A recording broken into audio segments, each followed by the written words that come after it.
실패라고 느끼는 승리라는 제목으로 하나님 말씀 증거하도록 하겠습니다. 시편 60편은 배경이 되는 게 사무엘하 8장입니다. 사무엘하 8장을 보면은 다윗이 여러 전쟁 가운데 승리했다 그런 것들이 쭉 기록되어 있거든요. 여기 두 개의 전쟁을 치르고 있는 상황입니다. 북쪽에는 아람이고 남쪽에는 에돔입니다. 그 나라 특징을 보면은 아람이란 나라는 성경에서는 수리아라 그러죠. 시리아 또는 다메섹, 되게 센 나라죠. 그래서 대국입니다. 그러니까 아람이란 나라와 전쟁을 했고, 남쪽의 에돔은 큰 나라는 아닌데 난공불락입니다. 요즘에 종종 관광 가기도 하는데 돌멩이 쪼아가지고 만든 무슨 도시 같은 거 있죠. 페트라라고. 그런 게 에돔입니다. 그러니까 돌틈에 막 사는 민족이에요. 그래서 숫자는 별로 많이 안 되는데 정복하기는 어려운 그런 까다로운 민족입니다. 두 개의 전쟁을 벌이고 있었다라는 것입니다. 그러니까 쉽지 않죠. 아마 북쪽에는 다윗이 싸웠던 것 같고, 여기 표제에도 나오잖아요. 다윗이 아람, 이름은 몰라도 돼요. 싸우는 중에 요압은 에돔, 소금 골짜기에서 싸웠다. 그래서 두 개의 전선이 이루어지는 겁니다. 북쪽에는 다윗이 싸웠고 남쪽에는 요압 장군이 싸우는 그런 때였다라는 거예요. 우리가 사무엘하 8장을 읽어보기 때문에 압니다. 둘 다 승리했습니다. 근데 오늘 60편의 내용을 보니까 막 판판이 깨지고 있는 모습이에요. 그죠? 우리 이상하지 않습니까? 최종적으로 승리했다는 거 우리는 결과를 알잖아요. 근데 과정에서 늘 실패, 늘 어려움, 늘 고통 가운데 있다라고 느낀다라는 거예요. 왜 하나님은 이런 승리를 주시나? 이게 참 궁금하지 않습니까? 우리 같으면 이렇잖아요. 승리, 승리, 승리. 그러다가 최종 승리. 그럼 얼마나 좋아요. 근데 하나님은 역전과 반전이 있는 것 같아요. 그래서 이렇게 늘 어렵고 늘 실패하는 것 같이 보이는데 최종적인 승리를 하더라. 그러니까 아이들 잘할 때도 잘하는 거 좋은 거잖아요. 근데 성장통이란 게 있죠. 이걸 굳이 말한다 그러면 승리 좋은 거죠. 근데 승리에도 고통이 있는 것 같아요. 승리통. 우리 인생도 그렇습니다. 지금 과정이 어렵습니까? 과정이 어렵다고 결과가 패배하는 거 아니에요. 늘 실패하고 늘 고통스러운 것 같이 보이지만 최종적으로는 승리한다라는 것입니다. 그래서 우리가 하나님께서 어디를 이끌어 가시느냐, 이게 되게 중요한 것 같아요. 보니까 그래요. 무거운 짐을 내릴 때 있지 않습니까? 아주 무거운 짐을 내릴 때 물건은 밑으로 가야 되잖아요. 근데 힘은 어디로 주죠? 위로 주죠. 제가 조금 전에도 책이 좀 많이 있는 거 들었는데, 그걸 내릴 때 그냥 확 밀어서 떨어뜨리면은 물론 그래도 되긴 되죠. 근데 난장판이 되잖아요. 제가 힘을 위로 주고 있더라고. 그러니까 무거운 짐을 들 때 힘을 위로 주고 있더라고요. 올리려고 하는 게 아니라 내리려고 하는 거죠. 하나님께서도 그렇다고요. 힘의 방향을 바라보면서 이게 목적이다 생각하는 건 바보입니다. 하나님이 위로 올린다고 우리를 위로 이끌어가는 거 아니에요. 위로 힘을 주고 있는데 하나님의 목적지는 아래에 있을 수도 있거든요. 안전하게 내려가도록. 아니면은 다치니까. 그거 똑같다고 생각합니다. 우리가 늘 약해지고 늘 실패하는 것 같이 보이는, 왜 이쪽 방향으로 나를 이끌어 가시지? 그래서 안전하게 하나님이 원하시는 것으로 인도하는 것이다. 그렇게 바라봐도 된다는 것입니다. 그래서 지혜로운 사람들은 힘의 방향을 바라보지 아니하고 이끄심의 방향을 바라봅니다. 그래서 이런 식으로 하나님이 이끌어 가시는구나. 그래서 많은 사람들이 고백하잖아요. 실패를 통해서 이끌어 가시는구나. 약함을 통해서 이끌어 가시는구나. 그래서 실패, 약함 이거 너무 신경 쓰지 말고요. 나를 어디로 이끄시는지 그걸 바라보는 하나님 백성 되기를 바랍니다. 오늘 이 전쟁이 그래요. 두 개 전쟁을 이루고 있는데 다윗은 지금 내가 패배하고 있다, 실패하고 있다고 생각했던 것 같아요. 근데 이 과정을 통해서 하나님이 축복을 주시는 거죠. 그래서 세 가지 축복이 있다고 생각합니다. 우리는 결과를 알고 있으니까 해석이 가능하지 않습니까? 첫 번째는 생각과 감정 의지하지 말고 하나님 의지하라, 그런 뜻이에요. 시편 1편 1절 어제도 말씀을 드렸죠. 복 있는 사람은 세 가지가 있죠. 악인의 꾀, 죄인의 길, 오만한 자의 자리, 이거 앉지 않는다고. 그러면 악인의 꾀가 뭐예요? 꾀니까. 그러니까 하나님 믿지 않는 사람을 악인이라 그랬잖아요. 그러니까 하나님 떠난 사람들, 그러니까 우리 같은 인간들의 뜻이 뜻, 자기 뜻. 그러니까 악인의 꾀는 자기 뜻이겠죠. 그다음에 죄인의 길은 뭐겠습니까? 길. 왜이라는 게 방법이죠, 방법. 그러니까 인간적인 방법. 그리고 오만한 자의 자리는 뭐죠? 누구와 함께 할 것인가? 동업자. 악인은 악의 길이 모이잖아요. 그러니까 이런 모습이라는 것입니다. 그래서 우리는 항상 내 뜻대로 내 방법으로 내가 원하는 사람과 함께 이루기를 원하신다라는 거예요. 근데 하나님께서는 이런 것들을 깨기 위해서 어떤 때는 실패같이 모이는 방향으로 이끌어 가실 때가 있다는 것입니다. 그래서 결국은 하나님의 뜻, 예수의 방법, 예수의 길이죠. 그리고 사람의 동력자가 아니라 성령의 도우심, 삼일체 하나님의 도우심을 받는 쪽으로 가길 원하신다라는 것입니다. 그래서 결국은 원수가 뭐냐면 내 생각과 내 감정이에요. 내 생각은 어떤 거예요? 내 생각이라고 생각하지만 마귀가 집어넣은 거거든요. 요한복음 13장 2절 보니까 가룟 유다의 마음에 예수를 팔려는 생각을 넣었다, 이런 말씀이 나오죠. 그 가룟 유다가 자기 생각이라고 생각하는데 아니에요. 마귀가 넣은 생각이라고. 우리에게도 마귀가 넣는 생각이 굉장히 많이 있다는 것입니다. 어디다 넣어요? 마음에다 넣는 거야. 마음. 어제도 말씀을 드렸죠. 신명기 6장 6절 보니까 이 말씀을 너는 마음에 새기고, 마음에 새긴다는 게 뭐 돌팔에 새긴다 뭐 이런 것도 있지만 마음 위에 말씀이 올라간다, 그런 뜻이에요. 위에 있다. 그러니까 마음이 있을 때 말씀으로 덮어버려라. 그래서 우리 마음대로 살지 못하고 말씀대로 살기 위한 하나님의 뜻이라는 것입니다. 여기 보니까 다윗은 생각을 할 때 1절 보니까 내가 버림받았다, 뭐 흩어지게 되었다, 분노했다, 하나님 분노했다, 임재를 못 느꼈다라는 것입니다. 뭐 그렇게 고백을 하고 있죠. 1절 제가 읽어드릴게요. 하나님의 주께서 우리를 버려 흩으셨고 분노하셨사오나 지금 우리를 회복시키소서. 그러니까 자기 생각에는 버림받은 생각, 흩어진 생각, 하나님의 분노 가운데 놓여 있다라고 생각했다는 거예요. 근데 그거 아니죠. 하나님 인도하심인데. 또 감정은 어떤 감정이었냐면은 지진이 일어났다는 거예요. 지진이 일어나가지고 내가 견딜 수가 없습니다. 또 뭐예요? 술 취해서 비틀거리듯이 내가 지금 비틀거리고 있습니다. 2절 3절이거든요. 읽어드리겠습니다. 주께서 땅을 진동시키사 갈라지게 하셨사오니 그 틈을 기우소서. 땅이 흔들림이니이다. 지진이고. 3절 주께서 주의 백성에게 어려움을 보이시고 비틀거리게 하는 포도주를 우리에게 마시게 하였나이다. 내가 술 취한 것 같이 비틀거리고 있습니다. 이게 뭐예요? 감정이죠. 근데 실제는 그렇지 않죠. 우리는 생각에 휘둘리고 감정에 휘둘릴 때가 되게 많다는 것입니다. 그래서 신앙의 대상이 자기 생각과 감정이에요. 생각 많이 하는 사람들의 특징이 뭔지 알아요? 하나님 바라보지 않고 생각만 많이 하면은 그게 근심 걱정이죠. 근심 걱정이 많은 사람들 보면 생각이 많은 사람들이에요. 그 자기는 용이 주도하다고 생각한다니까요. 그게 믿음이 없는 거죠. 누가 그런 걸로 생각을 하래? 말씀을 새긴다는 게 뭐예요? 마음에 새기다. 말씀이 그 위에 들어가야 돼. 마음에 생각대로가 아니라 말씀대로가 돼야 되죠. 하나님으로 채워야죠. 그리고 감정은 어떻습니까? 두려움과 불안, 그런 거 아니에요? 감정은 맨날 두려워하고 불안하고 손에 안 잡히고 휘둘리는 거죠. 그때 어떻게 하라고요? 하나님으로 가득 채우라는 거예요. 그래서 4절에 답이 나오잖아요. 4절은 다 같이 읽겠습니다. 시작. 주를 경외하는 자에게 깃발을 주시고 진리 위하여 달게 하셨나이다. 깃발이 뭡니까? 하나님의 깃발이죠. 이건 하나님의 싸움이다. 그 다음에 깃발에는 힘이라는 뜻도 있죠. 하나님의 힘이 있습니다. 그러니까 뭐예요? 하늘의 것을 구하는 거죠. 하나님이 도와주세요. 또 하나님의 깃발, 하나님의 이름으로 나아갑니다. 그래서 내 생각과 감정을 이런 실패라는 느낌 속에서 하나님으로 가득 채우게 만드는 뜻이 있다는 것입니다. 그러니까 우리에게 돌아옵시다. 지금도 이렇게 흔들리고 어렵습니까?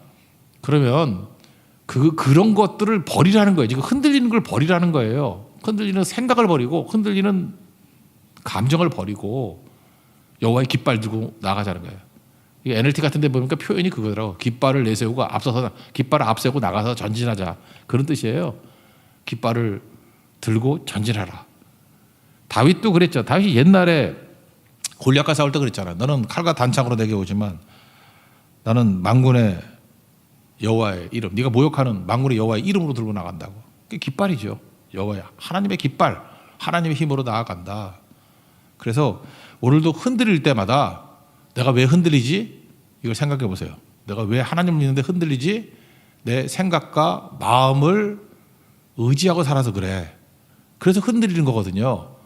그러니까 이 과정을 통해서 이제 보다 큰 일을 해야 될 거 아니에요. 이런 걸로 흔들리면 안 되니까 하나님의 깃발로 채워야 돼. 하나님으로 채워야 돼. 이걸 깨닫고 여러분의 심령이 항상 하나님으로 강건해지는 믿음의 종되기를 축원합니다. 이게 첫 번째 과정의 축복이에요. 두 번째는 뭐냐 하면은 공동체 의식을 갖게 만든다는 거예요. 혼자 싸우는 게 아니라 공동체가 중요하다. 한 몸이 중요하다. 이걸 깨닫게 만든다는 것입니다. 지금 전쟁 상황입니다. 여기서 지금 이스라엘의 정체성을 뭐라고 하냐? 군대라고 얘기해요. 군대, 추룹이라고. 10절 보시면 그 뒷부분에 주께서 우리 군대와 함께 나아가지 아니하시나이다. 이렇게 나오죠. 군대. 운명 공동체라 그러죠. 여러분 그 공동체라는 게 뭡니까? 공동체라는 게 운명을 같이 한다 그런 거 아니에요.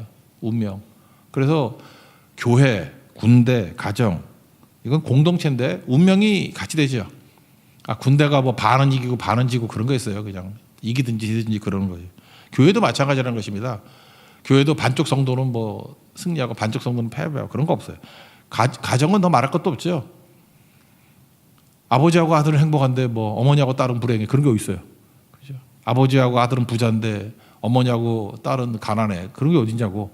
그냥 가정의 경제가 하나지. 그죠? 그런 거잖아요. 그러니까 운명이 같다 그런 거죠. 그래서 그 1절, 10절, 11절, 12절 보면은 우리라는 말이 8번 나와요. 8번. 1절은 뭐 읽었으니까 말고 10절 한번 읽어보세요. 10절 시작. 하나님이여 주께서 우리를 버리지 아니하셨나이까. 하나님이여 주께서 우리 군대와 함께 나가지 아니하시나이다. 그다음 11절 12절도 우리 나오죠. 그래서 11절 12절 시작. 우리를 도와 대적을 치게 하소서. 사람의 구원은 헛됨이니이다. 우리가 하나님을 의지하고 용감하게 행하리니 그는 우리의 대적을 밟으실 이로다. 그러니까 우리라는 말이 계속 나오는 거죠. 무슨 뜻입니까? 혼자 싸우는 게 아니라는 거예요. 왜 하나님께서 어려움을 주시죠? 생각해보세요. 이렇게 넉넉하게 이기면 기고만장해서 나 혼자도 다 이길 수 있어 이런 거잖아요. 근데 하나님께서는 벅차게 좀 만드는 것들을 주신다고. 그래서 동역자와 함께 이기게 만드신다는 거예요. 그래서 한 몸 되게. 그래서 제가 그러잖아요. 그 똑똑한 애들한테 한 능력이 2배 정도 되는 일을 시키면은 코피 터져가면서 밤새도록 일을 해내. 그래서 본인 지치고 교만해지고 좋을 거 하나도 없죠. 그래서 그런 사람들에게 한 20배 정도 되는 일을 시켜야 돼요. 감당을 못하는 일. 그러면 2가지 현상이 벌어져요. 첫째, 기도하고. 하나님과 내 힘으로 감당할 수 없습니다. 하나님 능력 아니면 안 됩니다. 그래서 일에 맞는 능력 주십시오. 그래서 기도에서 이 사이즈가 커지고요. 또 하나는 동역자 찾죠. 동역자. 혼자 못하잖아요. 그러니까 팀으로 일하는 법을 배운다고. 하나됨을 가지고 일하는 법을 배운다고요. 그게 그래서 리더가 되는 거예요. 다윗도 그렇겠죠. 하늘의 능력을 구하고 그 다음에 동역자의 힘을 구하는 거예요. 그래야 승리하는 거죠. 여러분 뭐 회사도 뭐 구멍가게 같은 회사 하려고 그러면 혼자 다 뛰면 되죠. 근데 동역하는 법을 배워야 커지거든요. 그죠? 그러면 얼마든지 뭐 100배도 1000배도 커질 수 있는 거예요. 그걸 배우게 만든다는 것입니다. 여기서 다윗은 혼자 뛰다가 요압이 돌아온 것 같아요. 요압이 오니까 승리하게 되었습니다. 사무엘하 8장부터 그런 게 나오거든요. 요압이 와서 승리하게 되었다. 원래 자기가 있을 때 12,000명이었는데 요압이 와서 18,000명으로 이렇게 승리하게 되고 뭐 그런 얘기 나와요. 뭐는 주 해석은 아니니까. 그러니까 함께 승리하게 만들더라 그 얘기입니다. 그래서 여러분들 중요한 게 뭐냐? 그냥 동역자 모으려고 그러지 말고 예배, 기도, 선교 거기 집중하다 보면요. 동역자가 되는 겁니다. 옆에. 그래서 교회에서 잠깐만 인위적으로 동역자 만들려고 그러지 말고 예배에 집중해 보십시오. 같이 예배하는 자가 있거든요. 그게 동역자예요. 그리고 기도하다 보면 동역자가 생기고 선교 갔다 오다 보면 동역자가 생기잖아요. 그게 최고겠죠. 그래서 고린도전서 12장에도 보면은 너희는 그리스도의 몸이고 지체의 각 부분이라. 자기 지체로서 역할을 감당하다 보면 한 몸 의식 갖게 된다는 것입니다. 에베소서 2장 22절 보니까 그리스도 예수 안에서 함께 지어져 가느니라. 형제자매들이 성장하면서 같이 성장하는 거예요. 교회가 그런 겁니다. 그래서 한 사람만 은혜 받는 게 아니라 같이 은혜 받고 한 사람만 강건해지는 게 아니라 다 같이 강해진다라는 거예요. 마귀가 이거 싫어하니까 마귀가 원하는 게 뭐예요? 분쟁이거든요. 제가 보니까 분쟁 깨는 방법이 뭔가 2가지인 것 같아요. 그 적당한 거리에 있으니까 맨날 싸우는 거야. 거리가 멀어져도 안 싸워요. 제가 볼 때 바울과 바나바 모델이죠. 마가 때문에 싸웠죠. 사도행전을 보니까. 그래서 그냥 갈라지는 거예요. 갈라져서 딴 데 가서 일해라. 그러면 안 싸워요. 그래서 바울은 신라하고 가고 바나바는 마가하고 가서 살겠죠. 그러니까 안 싸우잖아. 그렇지만 장기적으로 문제가 있죠. 이거 뭐 언젠가 또 만나야 될 거 아니에요. 그죠? 그렇지만 일시적으로는 너무 싸우는 사람끼리 맨날 같이 있어가지고 그러지 말라고. 그 다음에 싸우는 건 싸우는 거리가 있거든요. 이게 복싱에서, 권투에서 배울 수 있는 건데 저도 대학교 때 권투를 잠시 했다는 거 아시죠? 딱 한 번 나갔다가 2회 기권하고 나왔는데 하도 아파가지고 체육과 학생하고 이거 맞았는데 몇 대 맞으니까 전 쓰러지진 않았어요. 그냥 수건 던지고 나왔어요. 너무 아파가지고 권투 아무나 하는 게 아닌데, 근데 제가 그 트레이닝을 한 일주일 받았거든요. 그래도 이게 뭐 우리 과에서 나가라 그러니까 또 선배들하고 경영학과 대표니까 이렇게 나가고 했거든요. 근데 거기서 제가 배웠던 것 중에 하나가 뭐냐, 한팔거리야. 한팔거리. 이게 권투 되게 중요한 거더라고. 한팔거리. 여기가 맞으면 제일 아픈 거리예요. 그래서 그 풋워크이라고 하죠. 풋워크. 이게 발로 뛰는 거. 그래서 줄넘기 하고 막 그러잖아요. 발이 빨라야 된대. 그래서 제가 그게 빨랐거든요. 그래서 발이 빠르면은 멀리 있거나 붙거나 그럼 안 맞는 거예요. 근데 한팔 거리에 있으면 맨날 얻어 터지는 거예요. 제가 하다 보니까 한팔 거리가 된 거예요. 맨날 얻어 터지고. 거기서 가르쳐 주는 게 뭐냐 하면은 멀리 떨어진 것도 중요하지만 잠깐만 맞으면 안아버리래. 안아버리래. 저는 1회 내내 안다가 2회 때는 걔가 밀쳐가지고 내가 맞아가지고 끝났거든요. 나 이게 되게 의미가 있다고 생각해. 그래서 무하마드 알리가 그런 얘기 있잖아요. 그 벌처럼 날고, 아니 나비처럼 날고 벌처럼 쏜다. 나비처럼 이렇게 한 팔 거리 멀리 떨어지니까 안 맞죠. 그리고 틈을 타가지고 벌처럼 팍 들어가서 딱딱 때리고 또 빠진다. 그런 거 아니에요? 그 이론상으로는 되게 편한데 해보니까 안 돼. 안 돼요. 이게 벌처럼 맞고 나비처럼 나가 떨어지고. 하여튼 그게 안 되더라고요. 그죠? 그래서 제가 여기 권투 그때 그 아픈 상처지만 하나 배운 건 있어요. 상태가 너무 안 좋으면 머리 떨어지든지, 그죠? 이렇게 갈라지든지, 두 팀 나누든지. 그 제가 목회할 때 되게 많이 썼던 것 중에 하나예요. 그 싫다는 사람 괜히 그 같이 붙여놓고 그러지 않고 그냥 뚝 떨어뜨려놔서 사역이 커지니까 가능하더라고. 넌 여기서 일하고 넌 저쪽 가서 일해. 그러면 별 문제 없더라고요. 그런데 아무래도 또 만나게 되잖아요. 만나게 될 때 그때 피할 수 없는 상황이 될 때 노하우가 뭐냐면 안으라는 거예요. 더 자주 만나고 더 자주 대화하고 더 자주 식사하고. 피할 수 없으면은 그러면 안아버리면 안 맞아요. 싸울 일이 없다고. 여러분도 이 지혜를 꼭 얻었으면 좋겠어요. 그리스도의 몸된 교회 하나 돼야 될 거 아닙니까? 그렇다 그러면 멀리 떨어져야 된다는데 이건 우리 갈 데가 있어. 그죠? 뭐 교회가 수만 명 된다 그러면 갈 데가 있겠지만 우리가 뭐 거기서 거기지 뭐. 그죠? 미스바에서 아둘람이지 뭐 어디가 도망갈 데가 있어. 화장실 가면 또 만나지. 그럴 바에는 우리가 뭘 해야 돼요? 우리 교회는 안아주는 교회가 돼야 돼요. 더 가까이. 클린치 한다 그러죠. 클린치. 안아주는 교회. 그러면 싸울 일이 없다라는 것입니다. 저는 이 노하우를 배웠으면 좋겠어요. 다윗은 사실은 이게 멀리 떨어지는 대적들도 되게 많았습니다. 그렇지만 계속해서 한 사람 한 사람 안아주잖아요. 요압이 좋은 사람 아니거든요. 근데 안아주고 하나 되고 하는 모습을 보이잖아요. 다윗과 요압이 감정적으로 이게 기질이 안 맞아요, 둘이. 근데 이 클린치 할 수 있다. 이게 안아줄 수 있었던 계기가 뭐예요? 실패와 패배라는 경험을 통해서 둘이 결속이 일어난 거예요. 아마 이때 이 경험이 다윗과 요압 평생에 중요한 기억이 됐을 겁니다. 우리 인생도 마찬가지예요. 내가 실패와 패배라고 생각하는 것이 내가 동역하지 못할 사람과 동역하게 만들고 갈등을 해소하게 만드는 하나님의 깊은 뜻이 있다라는 거. 안아주십시오. 해결됩니다. 그런 지혜를 얻는 믿음의 종 되기를 축원합니다. 마지막 세 번째 내용은 뭐냐면 하나님의 마스터 플랜을 깨우칠 수 있다는 거예요. 이게 두 개 전쟁 승리했습니다. 근데 이게 미적미적 승리하잖아요. 그걸 통해서 하나님의 큰 계획을 알려주신다라는 거예요. 저는 이 5절부터 13절까지의 말씀은 다윗이 노래했다기보다도 어떤 선지자를 보내서 뭐 나단 선지자도 있겠죠. 뭐 여러 선지자가 있지 않습니까? 뭐 제일 잘하는 게 나단이니까. 나단 선지자 아니면 또 다른 선지자를 통해서 문서로 전달해 준 것 같아요. 하나님께서 이런 말씀을 주셨다. 그래서 다윗이 이 말씀이 너무 좋아가지고 이렇게 들고 다니면서 자주 읽고 반복했던 것 같아요. 그래서 시편의 이 구절이 되게 많이 나와요.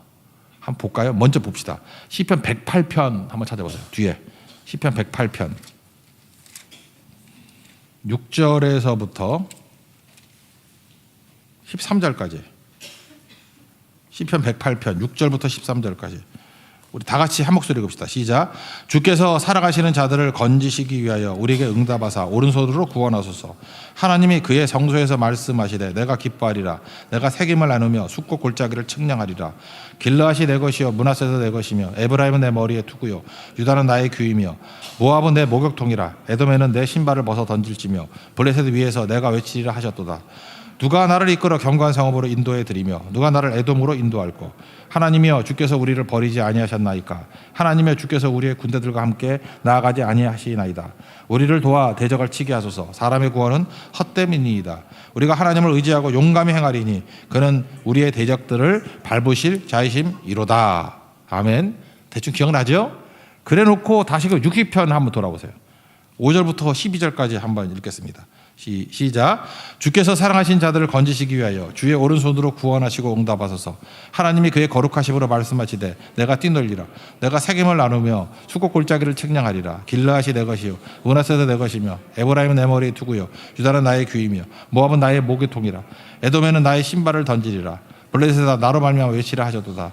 누가 나를 이끌어 견고한 성에 들이며 누가 나를 에돔에 인도할까. 하나님여 주께서 우리를 버리지 아니하셨나이까. 하나님여 주께서 우리 군대와 함께 나아가지 아니하시나이다. 우리를 도와 대적을 치게 하소서. 사람의 구원은 헛됨이니이다. 우리가 하나님을 의지하고 용감하게 행하리니 그는 우리의 대적을 밟으실 이심이로다.